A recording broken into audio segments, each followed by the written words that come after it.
umepata neema na leo uko katika ibada hii. Kuna nguvu katika kuja kumwabudu Mungu asubuhi. Kuna kitu fulani kinaitwa upako. Unajua upako maana yake nini? Na ndio itakuwa somo la leo asubuhi. Nguvu ya kufanya mambo makubwa. Bwana Yesu asifiwe. Ambayo kwa akili ya kibinadamu haiwezekani. Sasa tunapata wapi upako? Njia mojawapo ni kuomba. Ukituliza wengine, na nafikiri hata watu wote ambao ni waombaji, eti anasema mtu, nimemwona shetani, nimekandamizwa na jinamizi, leo nimeshindwa kulala. Historia za zamani sana. Bwana Yesu asifiwe. Kwa sababu tunayemwamini ni Yesu Kristo, na katika kumwamini Yesu Kristo tuna ushindi usiokuwa wa kawaida, tuna nguvu isiyokuwa ya kawaida. Kwa hiyo sisi wa kawaida. Bwana Yesu asifiwe. Kwa tunapoenda kumwabudu Bwana asubuhi ya leo, naomba tufungue pamoja ile Zaburi ya 43.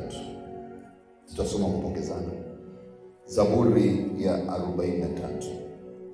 E Bwana, unihukumu, unitetee kwa taifa lisilo haki. Uniokoe na mtu wa hila si haki. Kwa kuwa wewe ndiye Mungu uliye nguvu zangu. Kwa nini umenitupa? Kwa nini nakwenda nikihuzunika, adui wakinionea? Niletewe nuru yako na kweli zako ziniongoze. Zinifikishe katika mlima wako mtakatifu na hata maskani yako. Hivyo nitakwenda madhabahuni kwa Mungu aliye furaha yangu na shangwe yangu. Nitakusifu kwa kinubi, e Mungu, Mungu wangu. Nafsi yangu kwa nini kuinama na kufadhaika ndani yangu? Umtumaini Mungu, kwa maana nitakuja kumsifu aliye afya ya uso wangu na Mungu wangu. Asubuhi leo swali kubwa. Inawezekana unataka kufanya biashara au unafanya biashara, unafanya kazi lakini mambo ni magumu. Mtumishi wa Mungu Daudi anasema, kwa nini nafsi yangu inahuzunika? Mwanadamu ameumbwa, wewe sio mnyama, wewe sio jiwe, unahuzunika. Unapata shida wakati mwingine. Unamuuliza Mungu, kwa nini? Kwa nini? Sasa baada ya kumuuliza Mungu, iulize nafsi yako, kwa nini unahuzunika? Kwa nini unapata shida? Muamini Bwana. Haleluya. Kwa sababu furaha yako na nguvu yako ni Bwana. Jambo la pili, anasema kwamba Mungu ninamtumainia, pamoja na yote, kunyanyaswa, kuonewa, nitakuja kumsifu. Maana yake kwamba ushuhuda wangu hauko mbali, ushuhuda wako hauko mbali. Mungu ni mwaminifu. Yeye ana tabia kuinua wanyonge kutoka juu, kuwaketisha na wakuu. Wala usiofu, atatenda, kwa sababu yeye anaweza. Jambo la mwisho, ni muhimu sana kupata muda wa kumtukuza Bwana, kumchezea yaliye juu, kumwimbia sifa yaliye juu. Ukipata nafasi ya kuipa sifa, hiyo pumzi uliopewa, hayo mapafu, sio kwa ajili ya kupumua peke yake, ni kwa ajili ya kumtukuza na kumwabudu Bwana. Na ndivyo Mungu alivyokusudia juu ya maisha yako. Tunapokuwa tunatafakari hayo, ninaomba uende mbele za Mungu, mwambie asante kwa ajili ya usiku wa jana. Sitakata tamaa, sitarudi nyuma, ninasonga mbele. Bwana yuko pamoja nami. Nakushukuru kwa sababu nipa nafasi nyingine ya kuwepo hapa. Inua sauti yako tena mbele za Bwana. Baba, tunakushukuru kwa ajili ya usiku wetu wa jana. Asante kwa ajili ya Roho Mtakatifu, asante kwa ajili ya damu ya Yesu Kristo alana. Tunalishukuru jina lako kwa sababu jina lako takatifu, jina lako linaweza, lina nguvu. Na ndio maana Bwana umetupa kibali cha kuwepo nyumbani mwako asubuhi leo. Tunalibariki jina lako. Wewe ni Mungu ambaye hujawahi kushindwa. Kila asubuhi rehema na fadhili na uaminifu wako Bwana ni mpya juu ya maisha yetu. Hakuna Mungu mwingine aliye kama wewe.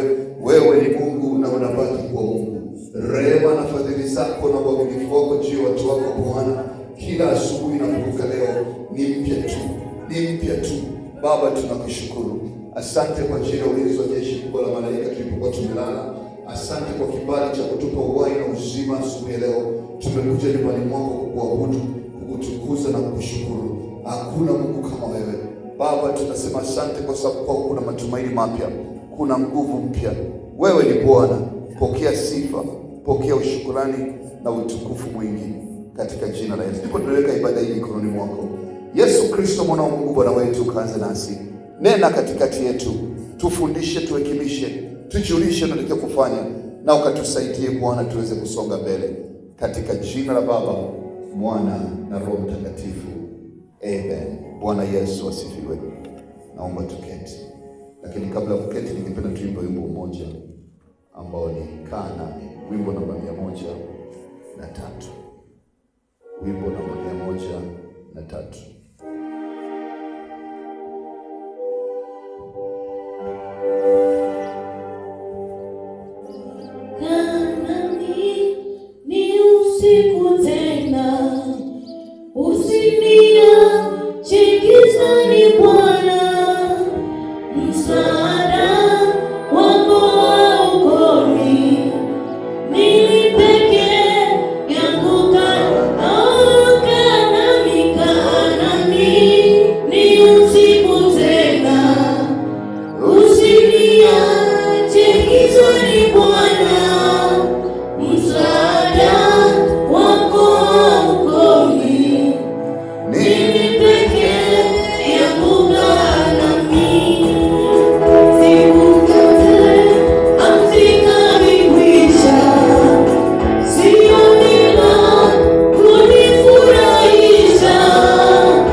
Roho Mtakatifu tuweze kuwa nalo linaitwa upako kwa ajili ya kufanikiwa.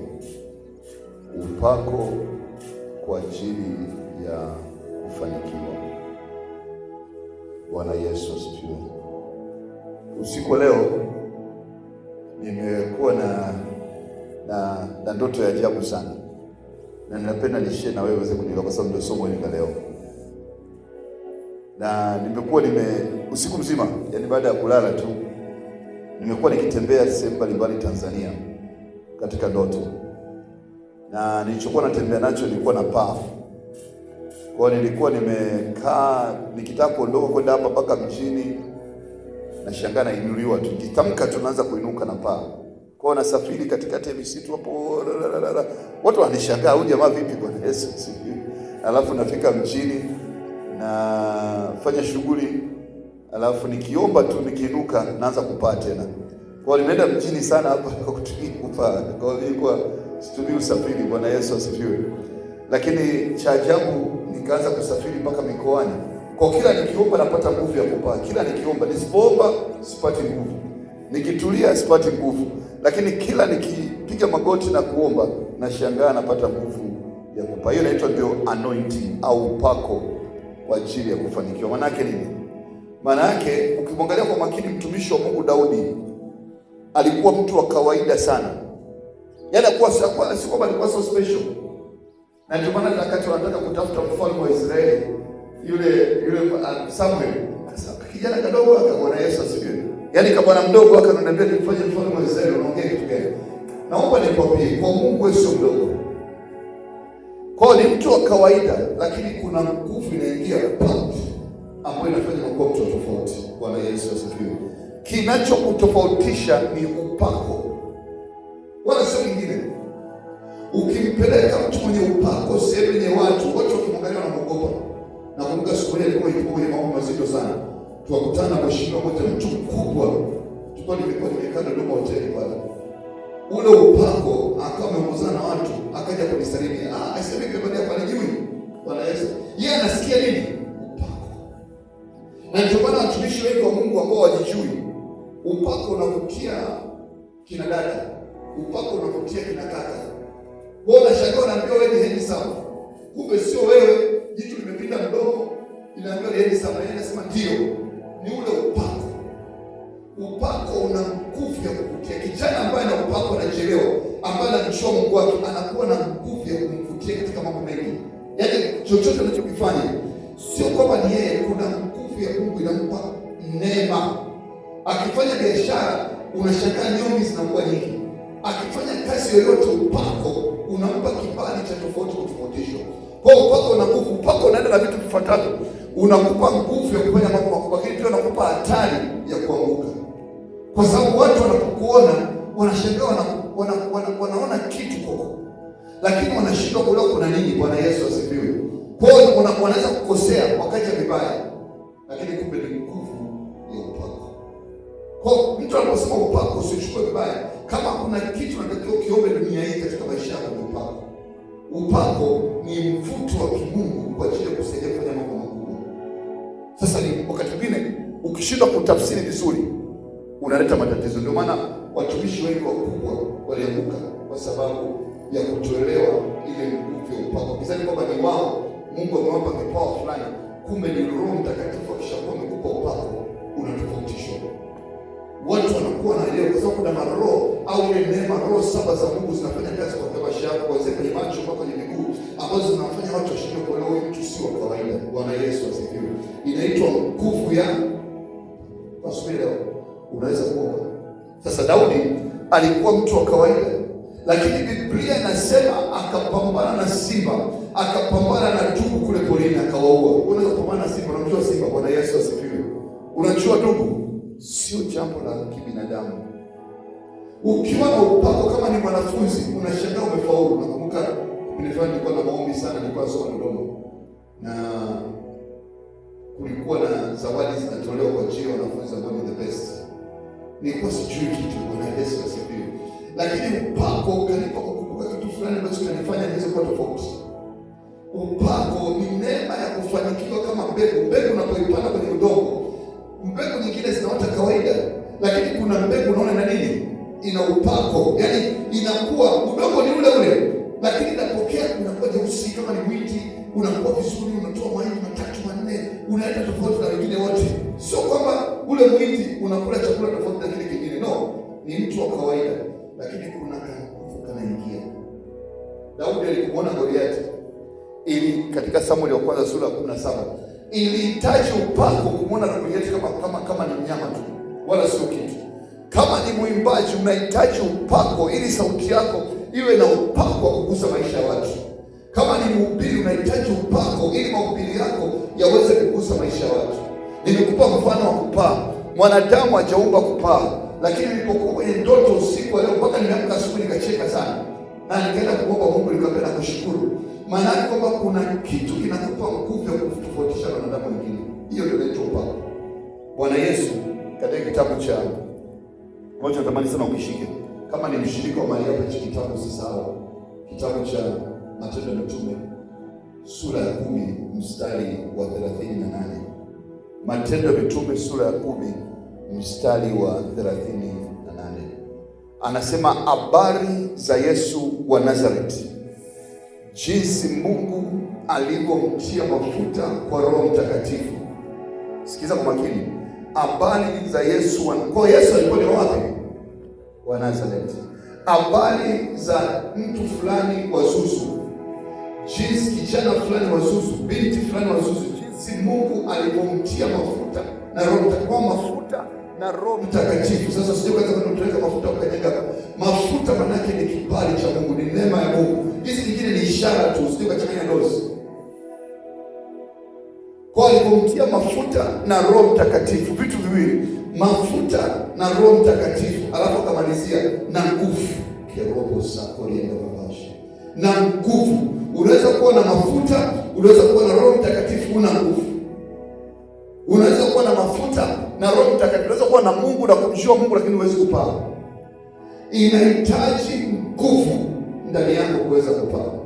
Anasema naye akaenda huku na kule akiponya wote walionewa na Ibilisi. Kwa upako unakusaidia kuondoa maonevu ya shetani katika maisha yako na maisha ya watu wengine. Upako unakusaidia kuweza kuleta nuru penye giza, kuweza kuleta matumaini palipokosa matumaini, kuweza kuleta mwanga ambapo hapana mwanga, kuweza kuweka njia pasipo na njia, kuweza kuweka nuru palipokuwa hapana nuru. Ndio maana ya upako. Sasa unafanyaje kazi? Moja ni hekima. Kwa unaposema mtu amepoka mafuta na upako, Mungu anakupa hekima ya kufanya mambo sahihi. Mungu anakupa nguvu ya kufanya mambo sahihi. Kwa ukifungua mdomo wako, mtu ambaye ana upako, mtu ambaye amepewa upako kufanikiwa, aongee ovyo. Kwa sababu anaposema jambo lolote linakuwa na mamlaka. Na akisema kitu anakipima kabla ya kusema, kwa sababu kina nguvu ya kuumba. Sio mtu ambaye utamkuta akilalamika. Mtu ambaye analalamika sana ana upako ni mtu wa hovyo tu, jitu la kawaida. Lakini jifunze kuwa na sauti. Neno lako likitoka liwe na mamlaka, liwe na nguvu, liwe na sababu. Usitoe neno hili. Huo ndio upako. Kwa cha kwanza ni hekima. Unakuwa na uwezo wa kuona vitu sio katika jicho la mwanadamu, bali katika jicho la kimungu. Unaweza kukaa na mtu unajua na kupiga fix, lakini Roho Mtakatifu anakuambia mwacha ongea. Unajua anaongea uongo kwa sababu ndani yake ana hiyo, unaona hila, lakini unamsikiliza, alafu unamwangalia, unajua jamaa ameamua kucheza na akili yako, alafu unamdharau unaendeleza, kwa sababu kuna roho ya hekima ndani yako. Usije kufanya masaa na mtu ambaye anajua Mungu wake. Wanakuwa wanajua vitu vyote, lakini anakuwa amekaa kimya. Anajua, anamsikiliza Roho Mtakatifu anamwambia nini kusio. Lakini akimwambia kuconfront, tutashakana za kupandisha, kuweka kupanda mambo bora katika. Cha pili, mtu aliyepewa upako wa kufanikiwa ana kibali. Akienda mahali kokote ni kibali. Kibali maana yake nini? Kibali ni kwamba unapewa mvuto wa kupendwa na watu.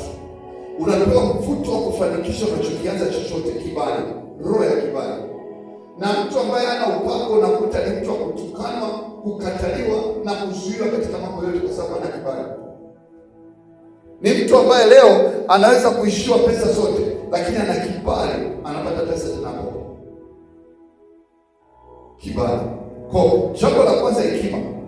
Hekima itakusaidia nini? Usilopoke.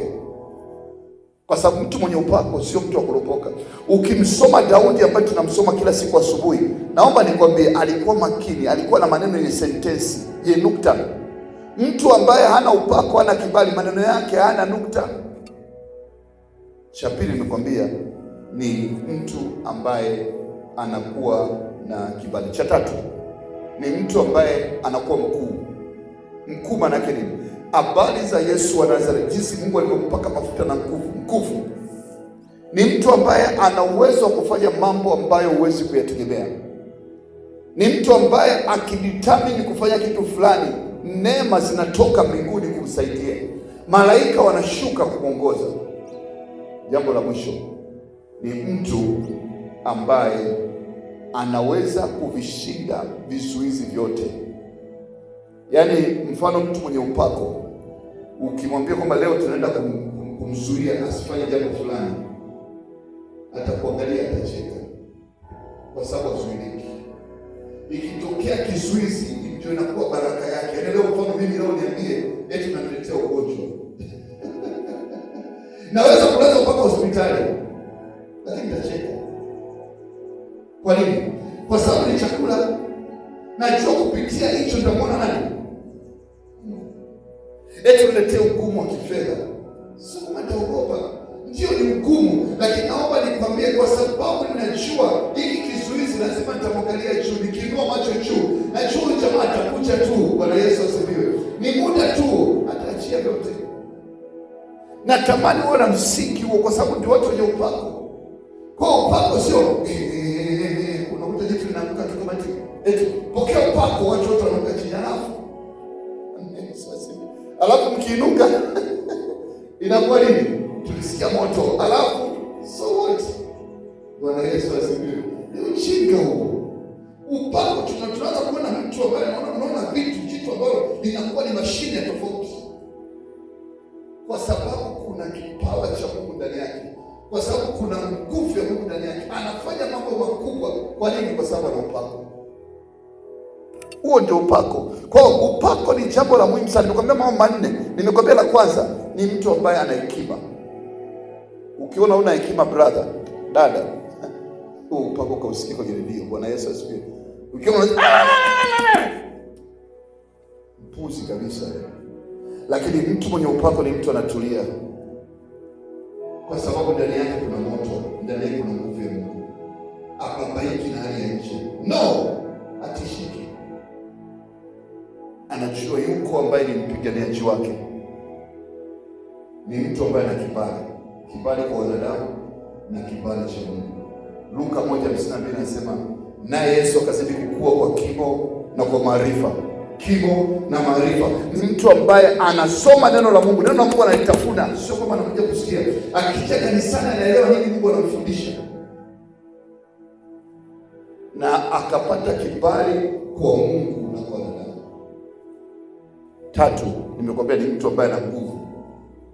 4, ni mtu anaweza kushinda majaribu. Majaribu ni chakula cha asubuhi, breakfast. Sio tunasema katika mambo ya kiongozi, unatakiwa ufanye kazi ngumu kupita zote asubuhi. Kizungu wanasema ukiamka asubuhi ndio wakati wa kula chula. Unajua kula chula? Wangapi wamesha kula chula?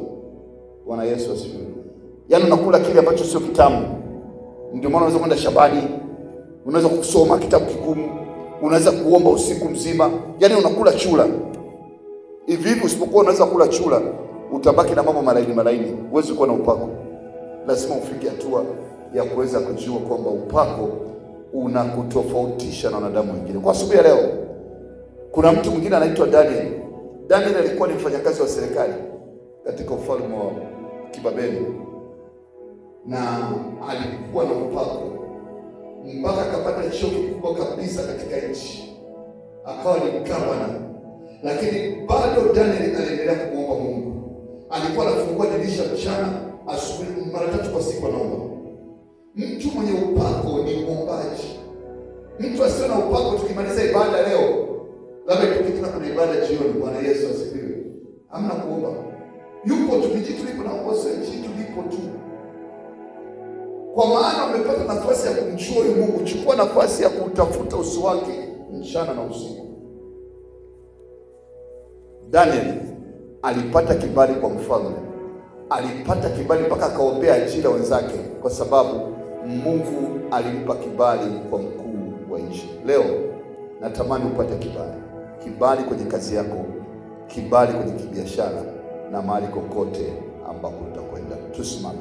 Kwa tunapoenda kuomba, ninatamani mwambie Baba, hii mikono, huu uso, niondolee roho ya kimavi. Kinyume cha kibali ni kimavi. Niondolee uchafu. Nipe roho ya kibali. Kila napoenda kibali, kila nachofanya kibali. Bwana nisaidie katika jina la Yesu. Sema Baba, katika jina la Yesu, ninakushukuru asubuhi ya leo. Mungu wangu, najua unanipenda. Sema Baba, katika jina la Yesu, neno lako katika kitabu cha Kumbukumbu ya Torati sura ya 28 mstari wa 13 unasema mimi nitakuwa kichwa sio mkia. Asubuhi ya leo Baba, nainua mikono, nasoma hizi habari, ninaomba zikatokee maishani mwangu. Nahitaji upako kwa ajili ya kwenda mbele, kwa ajili ya kuwa kichwa, kwa ajili ya kuwa kichwa, sio mkia. Ninaomba mikono hii, kama kuna laana, kama kuna nguvu, kama kuna mamlaka ambayo imeikamata, ng'oka kwa jina la Yesu. Naomba Baba kibali kwenye kazi zote za mikono yangu. Naomba kibali kwenye kazi zote za mikono yangu katika jina la Yesu. Damu ya Yesu, nena mema kwa ajili yangu. Sema Baba, katika jina la Yesu, siku ya leo ninakataa kuwa mtu ambaye ninaongelea tu, ninaelea tu. Nahitaji kwenda mbele, nahitaji kwenda mbele katika jina la Yesu. Baba, kwa jina la Yesu, matatizo yoyote ambayo ni ya kudumu juu ya maisha yangu, kauka leo, kauka leo, kauka leo kwa jina la Yesu. Ninaharibu kila silaha ya adui ambayo imetumwa kupitia usiku wa manane kinyume cha maisha yangu. Ewe silaha, mimi sio sehemu yako, kufa leo katika jina la Yesu. Baba, katika jina la Yesu, aina yoyote ya ngome ya kufeli kila siku, ya kushindwa kufanikiwa, ya kurudi nyuma kila siku, leo ninaivunja kwa damu ya Yesu, ninaivunja kwa damu ya Yesu, ninaivunja kwa damu ya Yesu. Baba, kwa jina la Yesu, ninaomba asubuhi ya leo, aina yoyote ya vita vya ndani katika maisha yangu ipate kunyamazishwa katika jina la Yesu. Aina yoyote ya vita vya ndani katika maisha yangu ipate kunyamazishwa. Bwana, jinsi nilivyo moyoni mwangu ndivyo niwe nje, nisiwe mnafiki. Ninakataa roho ya unafiki, ninakataa roho ya unafiki. Naomba nisaidie nikawe mkweli siku zote katika jina la Yesu. Baba, katika jina la Yesu, mwizi yoyote ndani ya maisha yangu, ewe mwizi, aibika, kufa leo katika jina la Yesu. Baba, katika jina la Yesu, chochote kilichopandwa na adui ndani yangu kwa ajili ya kunishusha chini, ninakuamuru, ng'oka na mizizi yako, achia maisha yangu katika jina la Yesu. Roho yoyote inaopanua matatizo katika maisha yangu, kufa leo kwa jina la Yesu. Sema Baba, nainua mikono tena, naomba upako kufanikiwa. Naomba roho ya kibali. Wewe uliyempa neema Daudi, uliyempa neema Daniel, uliyempa neema Yakobo, uliyempa neema Abraham, uliyempa neema Isaka, neema ile ile, kibali kile kile Baba kikawe juu yangu, Baba kikawe juu yangu. Naomba kibali cha kuweza kufanikiwa, kibali cha hekima, kibali cha nguvu, kibali cha kuinuka juu na kupaa kwa jina la Yesu. Ile neema iliyotembea katika maisha ya Bwana Yesu, akaenda huku na huko akiponya wote walionewa na ibilisi. Bwana, ikawe juu yangu kuanzia leo, neema ya kibali katika jina la Yesu. Mahali popote ninapoenda Baba, naomba kibali, naomba mvuto, naomba kibali, naomba mvuto katika jina la Yesu. Ingia ndani yako na chukua na kukosa Baba, naomba kibali, kibali kwenye karama yangu, kibali katika maisha yangu, kibali katika kila ninachofanya. Rabo seko yenda rabo shako, rabo sande rabo shenda rabo se, ekere basi rabo shako yenda rabo, rimozi rabo shako yenda rabo sa, ekare yenda rabo sa korende reba, remazi rabo shako yenda rabo, rekaba kare yenda rabo sa korende reba, remazi rabo shako yenda rabo, rekaba kare yenda rabo sa korende rabo, remazi rabo shako yenda rabo. Baba, naomba neema ya kibali kwenye maisha yangu, kibali kwenye kazi, kibali kwenye uhai, kibali kwenye mwenendo katika jina la Yesu.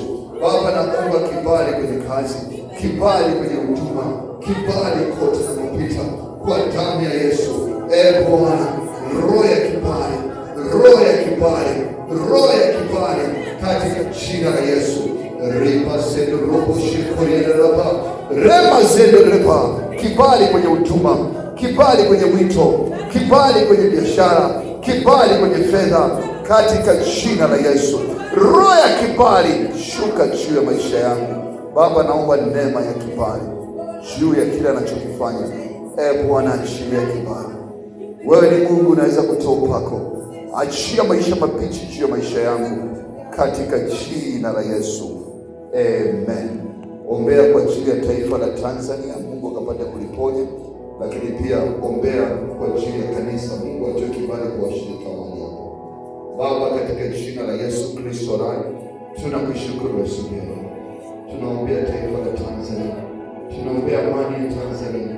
Baba, ukapata kuliponya taifa hili, ukalipe kibali mbele zako. Bwana, ukaliwezeshe taifa hili kuweza kustawi, kukujua wewe na kujua kweli yako katika jina la Yesu. Baba, tunaombea viongozi wa taifa hili, wape hekima na maarifa ili wakapate kutawala kwa amani na kwa ushindi katika jina la Yesu. Baba, tunaomba kwa ajili ya washirika wa mali hapa popote walipo, roho ya kibali, roho ya hekima, roho ya maarifa ikawe juu yao, ukamsaidie kila mmoja kuweza kujua wito wako, mpango wako na makusudi yako. Damu ya Yesu ukanene mema kwa ajili ya mali hapa. Damu ya Yesu ukanene mema kwa ajili ya washirika katika jina la Yesu, amen. Sema pamoja sala ya Bwana. Baba yetu uliye mbinguni, jina lako litukuzwe, ufalme wako uje, mapenzi yako yatimizwe hapa duniani kama huko mbinguni. Utupe leo riziki yetu ya kila siku, utusamehe makosa yetu kama nasi tunavyosamehe waliotukosea, usitutie katika majaribu, bali utuepushe na yule mwovu.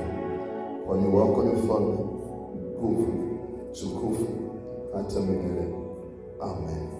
Neema Bwana wetu Yesu Kristo na upendo wa Mungu Baba na ushirika mtamu wa Roho Mtakatifu uwe na sote sasa na hata milele. Amen. Hakika wema na fadhili za Bwana zitanifuata mimi siku zote za maisha yangu, nami nitakaa nyumbani mwa Bwana milele na milele. Amen. Mungu wa mbinguni apate kuwabariki nyote, mkawe na siku njema yenye kibali na ushindi katika jina la Yesu.